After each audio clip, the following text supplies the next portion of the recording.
ഈ ഒരു ആഹ്ലാദ പ്രകടനം നാട്ടിലെ സ്ഥാനാർത്ഥി വിജയിച്ചതിൻ്റെ ആഹ്ലാദ പ്രകടനമല്ല, മറിച്ച് സ്വന്തം നാട്ടിലെ ഒരു കോളേജിനെതിരെ പ്രവർത്തിച്ച് ആ കോളേജ് അടപ്പിച്ചതിലുള്ള ആഹ്ലാദമാണ് നടത്തുന്നത്.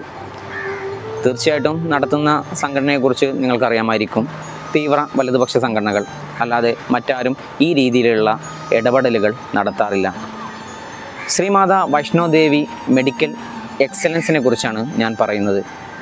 അഡ്മിഷൻ എടുത്ത 50 വിദ്യാർത്ഥികളിൽ 42 വിദ്യാർത്ഥികൾ മുസ്ലിമായി എന്നതിൻ്റെ പേരിലാണ് തീവ്ര വലതുപക്ഷ സംഘടനകൾ ആക്ഷൻ കമ്മിറ്റി രൂപീകരിക്കുകയും ഈ കോളേജിനെതിരെയും വിദ്യാർത്ഥികൾക്കെതിരെയും പ്രതിഷേധങ്ങൾ സംഘടിപ്പിക്കുന്നത്. ഈ കഴിഞ്ഞ 6-ാം തീയതിയാണ് നാഷണൽ മെഡിക്കൽ കൗൺസിൽ ഈ കോളേജിൻ്റെ MBBS കോഴ്സിനുള്ള അംഗീകാരം നിർത്തലാക്കിയത്. മെറിറ്റ് അടിസ്ഥാനത്തിൽ അഡ്മിഷൻ എടുത്ത വിദ്യാർത്ഥികളെ പാതി വഴിയിൽ ഉപേക്ഷിച്ച നാഷണൽ മെഡിക്കൽ കൗൺസിലിൻ്റെ ഈ നടപടി പ്രതിഷേധാർഹമാണ്.